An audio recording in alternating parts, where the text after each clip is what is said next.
Good morning friends.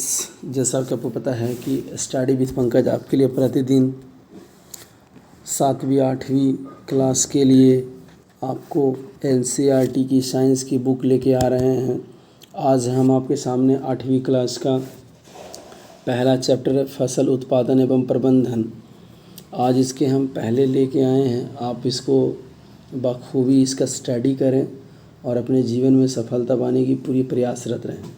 हम और आप मिल के अपना नॉलेज को इन्हेंस करते हैं और छोटे बड़े सारे बच्चों के लिए जो कंपटीशन की तैयारी कर रहे हैं, जो स्कूल की तैयारी कर रहे हैं, उनके लिए है कि एनसीईआरटी को कैसे पढ़ें। आइए हम पढ़ते हैं। पहला चैप्टर नाम है उसका फसल उत्पादन एवं प्रबंधन। अब उसको प्रबंध कैसे किया जाएगा इसके लिए हम लोग देखते हैं। आइए। सजीव भोजन से प्राप्त ऊर्जा का उपयोग विभिन्न जैविक प्रक्रमों में करते हैं। हमें भोजन पौधे अथवा जंतुओं दोनों से प्राप्त होते हैं। आप लोग पहले से भी जानते हैं। किसी स्थान पर उगाए जाने वाले एक ही प्रकार के पौधों को फसल कहते हैं। यह रबी खरीफ 2 प्रकार की फसलें होती है। आगे बढ़ते हैं और देखते हैं। फसल उगाने के लिए किसान को निम्न कार्यकलाप करने पड़ते हैं, जैसे मिट्टी तैयार करना, बुआई करना, खाद एवं उर्वरक देना, सिंचाई, खरपतवार से सुरक्षा, कटाई, भंडारण। ये 7 चीज़ें हैं जो उन्हें करने पड़ते हैं। अगला है फसल के लिए मिट्टी को तैयार करने के लिए कृषि औजारों का उपयोग किया जाता है। बीजों की अच्छी किस्म का चयन करना जाता है। उचित गहराई तथा बीजों के बीच अच्छी दूरी रखी जाती है। यह कार्य सीड ड्रिल करते हैं। मिट्टी के पोषक स्तर को बनाए रखने के लिए खाद एवं उर्वरक का उपयोग किया जाता है। समय समय पर खेतों की सिंचाई करते रहना चाहिए ताकि उत्पादन में वृद्धि हो। इसके लिए छिड़काव तंत्र, ड्रिप तंत्र का उपयोग करना चाहिए। आगे बढ़ते हैं हम लोग और देखते हैं। खरपतवार को हटाने के लिए निराई कहते हैं। खरपतवार को हटाना निराई कहलाते हैं। पकी हुई फसल हाथों या मशीनों से कटाई करनी चाहिए। पशुपालन माध्यम से खाद्य पदार्थों की प्राप्ति होती है। अपनी बढ़ती हुई जनसंख्या के भोजन की प्राप्ति के लिए हमें विशिष्ट कृषि पद्धति का अपनाना होता है। आप लोग को पता ही है कि अब 8वीं क्लास का चल गया है साइंस। ये बहुत इम्पोर्टेंट है। 8वीं 9वीं 10वीं जब हम आपको पढ़ाएंगे और परीक्षा में आए क्वेश्चन से भी आपको मिलवाएंगे। आशा करते हैं कि आपको समझ में आ जाएगा। आगे देखिए। इसी प्रकार से हल से पाटा जाता है। अच्छी बीजों के किस्म का चयन करते हुए स्वास्थ्य की बुआई की जाती है। ड्रिल सीड से बुआई हो गया। आगे बढ़ते हैं हम लोग और देखते हैं कि मिट्टी को स्मृति पुनः पूर्ति करने के लिए कार्बनिक तथा उर्वरक का उपयोग किया जाता है। फसलों के नई किस्म के लिए रासायनिक उर्वरक का उपयोग करके वृद्धि होती है। आगे बढ़ते हैं। उचित समय पर फसल को सिंचाई देना होता है ताकि वो अच्छा से अपना फल फूल लगे। निराई के लिए अवांछनीय पौधों को हटाने के लिए खरपतवारनाशक, इसके लिए 2D 3D 4D जिंकाबिन बहुत सारे ऐसे हैं जिनको दिए जाते हैं। कटाई का अर्थ होता है पकी हुई फसल को हाथ या मशीन से काटना। आगे बढ़ते हैं मित्र और देखते हैं हम लोग अपना दूसरा है ना, अपना दूसरा टॉपिक लिखा हुआ है कि दो भूसों को अलग किया जाता है, उसे थ्रेसिंग कहा जाता है। बीजों को पीड़कों से, सूक्ष्म जीवों से रक्षा कर उचित भंडारण करने की आवश्यकता होती है। पशुओं को पालकर भी खाद्य पदार्थ की प्राप्ति होती है, इसे पशुपालन कहते हैं। फसल के लिए कुल 16 प्रकार के पोषक हैं। हवा से कार्बन तथा ऑक्सीजन, पानी से हाइड्रोजन तथा ऑक्सीजन, मिट्टी से शोषक 13 पोषक तत्व प्राप्त होते हैं। इन 13 पोषकों में से 6 पोषकों की मात्रा अधिक होनी चाहिए, इसलिए उसको बृहद पोषक कहते हैं। शेष 7 पोषक कम मात्रा होनी चाहिए, जिन्हें सूक्ष्म पोषक तत्व कहते हैं। आगे हम लोग देखते हैं और बढ़ते हैं और देखते हैं कि फसल के लिए पोषकों के मुख्य स्रोत एवं खाद उर्वरक है। कार्बनिक कृषि प्रणाली में उर्वरकों, पीड़कनाशियों, शाकनाशियों न्यूनतम या बिल्कुल नहीं प्रयोग किया जाता था, इसलिए स्वास्थ्य प्रणाली हमारी काफ़ी अच्छी होती थी। साथ ही साथ कार्बनिक खाद्य पदार्थों को अपशिष्ट तथा जैव कारकों का अधिकतम उपयोग होता है। एक विशेष प्रकार का फॉर्म उत्पादन के लिए पशुपालन के लिए बढ़ावा देना, इसे हम लोग मिश्रित खेती तंत्र कहते हैं। मिश्रित फल के दो या दो से अधिक फसलों को एक साथ उगाते हैं। दो अथवा दो से अधिक फसलों को निश्चित कतार में उगाने को फसल अंतरा फसलीकरण कहते हैं। एक ही खेत में विभिन्न प्रकार के फसलों को उपजाना फसल चक्र कहलाता है। आगे बढ़ते हैं, हम लोग देखते हैं सिंचाई की आधुनिक विधियां। छिड़काव, जिसको स्प्रिंगिंग सिस्टम कहते हैं, पंप की सहायता से मुख्य जल पाइप भेजा जाता है। यह घुमावदार होता है जो नोजल से बाहर निकल जाता है। इसे छिड़काव से इस प्रकार से वर्षा हो रही हो ऐसा महसूस होता है। छिड़काव बलुई मिट्टी के लिए अत्यंत जरूरी हो, ये उपयोगी है। अगला है ड्रिप तंत्र यानी ड्रिप सिस्टम। इस विधि द्वारा बूंद बूंद करके जड़ों में गिराया जाता है, इसे ड्रिपिंग कहते हैं। फलदार पौधे बगीचे पानी देने के लिए सर्वोत्तम तरीका है। सिंचाई के पारंपरिक तरीके मोटा, घिरनी, चैन, है ना, ढकेला, रेहट, इन सब का उपयोग किया जाता था पहले के ज़माने में। उर्वरकों के लिए खाद का अंतर, उर्वरक के लिए अकार्बनिक पदार्थ है, खाद्य पदार्थों के लिए जैसे गोबर, मानव का अपशिष्ट पदार्थ, पौधे के अवशोषण, विघटन, ये सब सारी चीज़ें फैक्ट्री से उत्पादित होने वाले खेत में डाले जाते हैं। आगे बढ़ते हैं हम लोग और देखते हैं अपना, उससे ह्यूमस बनता है, जितने भी निकलते हैं गंदगी। उर्वरक से मिट्टी ह्यूमस की प्राप्ति होती है, जबकि खाद की प्राप्ति के लिए प्रचुर मात्रा में ह्यूमस चाहिए। उर्वरक में पादप तत्व होता है, पादप पोषक होता है, जैसे कि नाइट्रोजन, फास्फोरस, पोटेशियम प्रचुर में होती है, जबकि खाद में पादप तुलना कम होता है। आगे बढ़ते हैं हम लोग देखते हैं खरीफ फसल, वह फसल जिन्हें वर्षा ऋतु में बोया जाता है खरीफ कहलाती है। भारत में वर्षा ऋतु सामान्यतः जून से सितंबर तक वर्षा रहता है। धान, मक्का, सोयाबीन, मूंगफली, कपास खरीफ फसलें में आती हैं, ये याद करना होगा। अगला है रबी फसलें, शीत में उगाई जाती है और इसको रबी फसलें कहते हैं। चना, गेहूँ, मटर, सरसों, अलसी, इन सब का उदाहरण है। फसलों का क्लासिफिकेशन यानी कि जो हमारा क्रॉप है, क्रॉप का क्लासिफिकेशन करेंगे यानी कि वर्गों का, है ना। आगे बढ़ते हैं जीवन चक्र के आधार पर 3 वर्गों में बांटा गया है। पहला एनुअल क्रॉप्स, वो फसल आते हैं जो एक वर्ष में पूरा कर लेते हैं, गेहूँ, धान, जौ, सोयाबीन। आगे बढ़ते हैं द्वि वर्ष में, जिसको बोलते हैं बाइनोमियल क्रॉप्स, ये 2 वर्षों में पूरा कर लिया जाता है। 2 वर्षों में जैसे चुकंदर है। बहुवर्षीय यानी कि पेरेनियल क्रॉप्स, इस वर्ग के फसल को जीवित रहने की क्षमता बहुत अधिक है, जैसे नेपियर घास। आगे बढ़ते ऋतुओं के आधार पे देख लीजिए, फसलों के 3 वर्गों में बांटा गया है। खरीफ फसल, इस वर्ग में फसल को समय पर बोकर तापक्रम, आर्द्रता इस सबसे पकने के लिए दिया जाता है और वातावरण में इसके अंतर्गत जैसे धान, ज्वार, मक्का, मूंग, कपास, बाजरा इत्यादि आते हैं। रबी फसल में देख लीजिए, रबी फसल में आते हैं कि इस प्रकार के फसल को अपेक्षाकृत तापमान पे अधिक तापमान एवं शुष्क मौसम की आवश्यकता होती है। इसके अंतर्गत गेहूँ, जौ, राई इत्यादि फसलें आते हैं। जायद की फसलें, इस वर्ग के फसलों को हेतु गर्म शुष्क मौसम की आवश्यकता होती है। इसके अंतर्गत मुख्यतः खरबूज, तरबूज, खीरा, ककड़ी इत्यादि फसलें आती हैं। फसल चक्र के बारे में जान लेते हैं।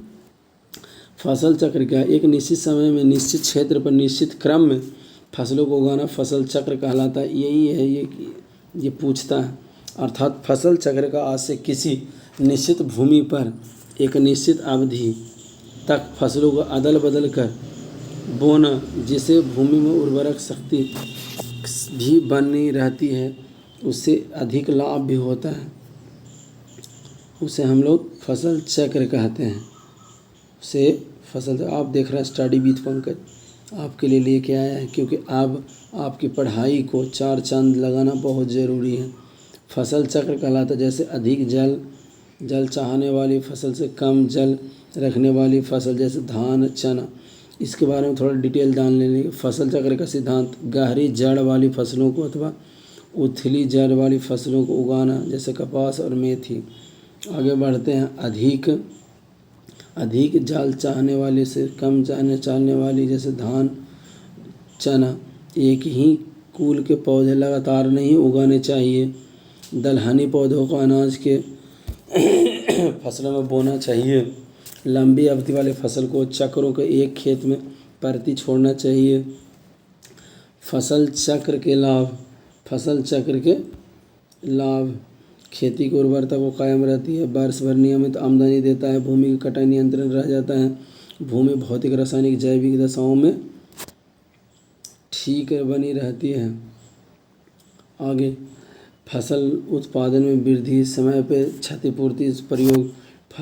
मुख्य फसल चक्र, एक वर्षीय गेहूँ और मूंग एक वर्षीय हैं, द्विवर्षीय में जौ परती, गेहूँ चेरी, गेहूँ है ना, कपास मटर ये सब। अगला है 3 वर्षीय, आलू भिंडी टमाटर है ना, गन्ना मूंगफली अरहर ये सब 4 वर्षीय, मेथी गन्ना पेड़ी है ना इत्यादि। सघन कृषि के लिए जान लीजिए, सघन के लिए कि कृषि उत्पादन के लिए उत्पादन किसी साधन स्तर पर वर्ष में एक से अधिक फसल उगाना सघन खेती कहलाता है। यह साधनों पर निर्भर करता है कि जब कि वर्ष में 2 या 2 से अधिक फसल उगाई जा सकती है।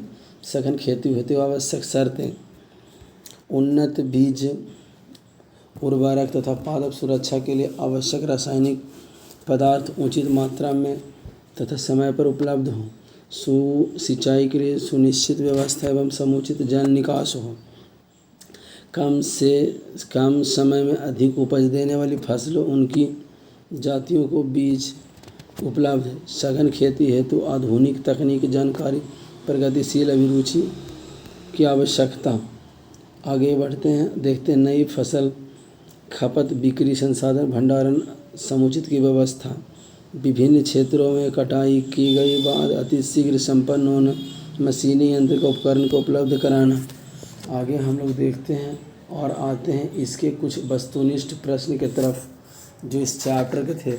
हम आपको अब आगे की क्लासों में पढ़ाएंगे कम और वस्तुनिष्ठ बताएंगे ताकि आप लोग उसको पढ़ के इस वस्तुनिष्ठ का लाभ उठा सकें। लेकिन फिर भी आप लोग कह रहे हैं कि नहीं आप लोग हमें पढ़ाइए ही, तो हम वही करेंगे। आप देख रहे हैं स्टडी विद पंकज सर, आपको हम किसी तरह से मायूसी नहीं देंगे, प्रयास करेंगे कि आपको कोई भी समस्या उसको हम दूर करें। 2950423888 इस नंबर पर आप हमें कॉल भी कर सकते हैं, मैसेज कर सकते हैं कि अगर आपको और कोई भी चीज़, मेरा ना टेलीग्राम चैनल आप उस पर भी करिए। अगर आपको लगता है कि नहीं मुझे इंस्टाग्राम पे आना चाहिए तो PK पंडित 388 ये मेरा ID है, आप उस पर कर सकते हैं। आइए पहला क्वेश्चन की तरफ देखते हैं और करते हैं। ये पहला क्वेश्चन है, इसको मिलाना है, क्या है इसको मिलान करना है कि खरीफ फसल रबी फसल उत्पादक। इसके अंदर 4 ऑप्शंस हैं मित्र। इस 4 ऑप्शन में आपको देखना है कि सबसे अच्छा ऑप्शन कौन सा है, ठीक है ना। ये रहे आपके सारे ऑप्शंस। अब इसमें से सबसे अच्छा देखिए, खरीफ फसल को हम लोग है ना धान व मक्का वाला कहते खरीफ, फिर ना रबी फसल गेहूं और चना को बोलते हैं। रासायनिक उर्वरक के बारे में है, उर्वरक हम लोग यूरिया और सुपर का कहते थे। बच गया हमारा ये वाला नंबर, हो गया कार्बनिक है ना गोबर, यानी कि ऑप्शन नंबर इसमें 4 होना चाहिए। ये वाले 4 आप इसको ऑप्शन लगाइए। आगे हम लोग बढ़ते हैं और देखते हैं अगला क्वेश्चन। अगला क्वेश्चन इनमें से खरीफ फसल का उदाहरण है। आपको इतना बार खरीफ रबी आ जाएगा कि आपको एक भी क्वेश्चन गलत नहीं होनी चाहिए। लिखा हुआ है खरीफ फसल का उदाहरण है। खरीफ फसल का उदाहरण मक्का है। रबी फसल के उदाहरण सरसों है। आगे हम लोग बढ़ते हैं और देखते हैं कृषि औजार नहीं है। इसमें से कौन सा कृषि औजार नहीं है? तो आपको दिख रहा होगा वर्मी कंपोस्ट नहीं है ना, यानी कि गोबर नहीं है। आगे बढ़ते हैं हम लोग कि केचुए द्वारा तैयार होता, अब जो आंसर था वही वर्मी कंपोस्ट होता है, केचुए द्वारा होता है उसको वर्मी कंपोस्ट। इसमें लिखा उर्वरक नहीं है। आपको पता है कि वर्मी कंपोस्ट उर्वरक नहीं है, बाकी सब है। यहाँ पे लिख दिए फैक्ट्स भी। सिंचाई के आधुनिक विधियाँ हैं, सिंचाई के आधुनिक विधियाँ हैं, उसे हम लोग देखिए ड्रिप वाला भी है, ड्रिप छिड़काव है ना, स्प्रिंकल भी और ड्रिप भी। इसीलिए ऑप्शन 1, 2 हो जाएगा। आगे बढ़ते फसलों की कटाई का में उपयोगी, फसलों की कटाई में उपयोगी कौन सा? देखिए दंतरी आप देखे होंगे, दंतरी ऐसे इसमें से जैसे काटर, ये हैंडल है और ये हार्वेस्टर, एक मशीन होता है जो काटता है। ये भी आप ये लगा सकते हैं आंसर। बीजों के, अब यहाँ पे क्वेश्चन है,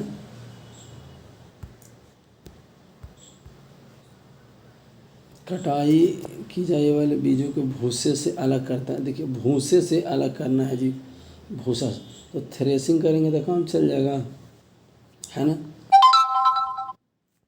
आगे बढ़ते हैं, निम्नलिखित में से बताना है आपको, असत्य बताना, असत्य। असत्य के लिए ये देख लीजिए, उर्वरक रासायनिक पदार्थ है, हाँ जी है। फैक्ट्री में होता है, हाँ जी होता है जी। आगे बढ़ते हैं जी, और यहाँ देखिए यानी कि ये जो है ह्यूमस के लिए मिट्टी से प्राप्त होता है, हाँ होता है, यही है असत्य, बाकी सब असत्य था। आगे बढ़ते हैं, नेक्स्ट क्वेश्चन हमारा, निम्न में से लिखा हुआ कि असत्य कौन सा है? असत्य इसमें से फिर देख लीजिए, ये कार्बनिक नहीं है। फिर ये देखिए अभी हम लिखे थे 2D 4D, ये क्या है? ये खरपतवार नाशी है, ठीक है, याद रख लीजिएगा। NPK लिखा हुआ है, NPK है ना, नाम पंकज कुमार नहीं है, ध्यान रखिएगा आप लोग। आगे हाँ ना, उपयुक्त में से ये सब तत्व है, ये क्या तत्व है आगे बताएंगे हम आपको। लिखा हुआ है साइलो का प्रयोग होता है, साइलो का प्रयोग होता है भैया जी भंडारण के लिए, अच्छा ना, ठीक है ना, भंडारण के लिए साइलो का प्रयोग होता है। अब यहाँ लिखा हुआ है बहुत इंपॉर्टेंट क्वेश्चन है, VVI, मछली से प्राप्त कॉड लीवर में जो तेल होता है वो किसकी प्राप्ति होती है? कौन से विटामिन के लिए है? तो विटामिन D के लिए। बच्चों को ना ये डॉक्टर्स लिखता है जब इसको हो जाता है सुखड़ा रोग था। अगला लिखा हुआ है कि फलीदार यानी ल्यूमिनस पौधे के जड़ों में क्या पाया जाता है? तो राइजोबियम बैक्टीरिया पाया जाता है, ठीक है ना। ऐसे ऐसे गोल गोल घूमे देखोगे, मटर के पौधे में ये ल्यूमिनस मैंने मटर के पौधे में, या दलहनी पौधों में भी। अगला क्वेश्चन लिखा हुआ है कि अनाज के दानों को भूसे से अलग करने के लिए जो फटकना उसको बोलते हैं, फटकना, उसको किस विधि से करते हैं? उसको विनोइंग करते हैं। फटकना समझते हैं, एक इतना बड़ा सूप होता है ना, इसमें पीछे से ऐसे लगा रहता है, इसमें दाने रखे जाते हैं, इसको ऐसे से फटका जाता है, जैसे चावल फटकना। बिहार के सारे बच्चे समझ रहे होंगे। आगे बढ़ते हैं, होली के त्यौहार पर काटी जाने वाली फसल का नाम बताना है। होली के त्यौहार पर काटी जाती है, देख लीजिए हम लोग के लगे है ना, नया चना के वो बनता है ना, चना का बीरा है ना, गेहूँ है, मटर, ये सब ना यानी कि उपयुक्त में से सब होता है जो हमारे कटता है उस पर। आगे बढ़ते हैं, लिखा हुआ है कि पौधे के लिए आवश्यकता है, इसमें से पौधे के लिए आवश्यकता बताना है। इसमें सब उपयुक्त है, देख लीजिए आपके लिए सब सही है। उर्वरकों के लिए अत्यधिक उपयोगी है। उर्वरकों के लिए, उर्वरक किसको कहते हैं? तो उपयुक्त में से सभी कथन सही है। आगे बढ़ते हैं, खाद है, खाद के लाभ। अब खाद के लाभ आपको बताने हैं मित्र, खाद के लाभ, इससे ना आप खाद के लाभ आपको पता है कि उपयुक्त में से सभी होता है। मित्र है, क्षमता बढ़ाता, सुधारता। आगे बढ़ते हैं, 2 या 2 से अधिक फसलों के पैटर्न को क्लियर कर अंतर फसलीकरण उसको बोलते हैं। फिर लिखा हुआ है कि मिट्टी के पोषक स्तर को बनाए रखने के लिए मिलाया जाता है। मिट्टी के पोषक स्तर को बनाए रखने के लिए आप क्या मिलाएंगे उसमें से? तो खाद मिलाना पड़ेगा। फलीदार पौधों को भूमि में से तत्व को निकाला जाता है। कौन सा तत्व निकाला जाता है? तो नाइट्रोजन रहता है। हार्वेस्टर एक यंत्र है, इसका उपयोग किसके लिए किया जाता है? हार्वेस्टर से फसलों की कटाई की जाती है। सिंचाई के लिए पारस्परिक पैटर्न नहीं है, पारंपरिक तरीका नहीं है। अब आपको बताना है क्या नहीं है, तो ड्रिप तंत्र नहीं है। आप देख रहे हैं स्टडी विद पंकज, इस चैप्टर का नाम था फसल उत्पादन एवं प्रबंधन का अंतिम क्वेश्चन है जो आपके पेपर में बहुत इंपॉर्टेंट है। विभिन्न अंतराल के खेतों में जला देना कहलाता है। जो जलाया जाता है ना, वो सबसे ज़्यादा जल को देना, जल मैंने पानी देना, जला देना नहीं है, जल देना, सॉरी जला देना नहीं है, जल को देना, तो इसको हम लोग सिंचाई बोलते हैं, ठीक है ना। तो आप देख रहे हैं स्टडी विद पंकज आपके सेवा में हाजिर है और आपके नॉलेज को इन्हेंस करने की पूरी प्रयास किया गया है। अगला दिन अगले चैप्टर हो जाएंगे। आशा करते हैं कि आपको समझ में आ रहा हो। अगर किसी तरह का कोई भी प्रॉब्लम्स हो तो आप हमें मैसेज कॉल कर सकते हैं। Thank you, have a nice day, bye.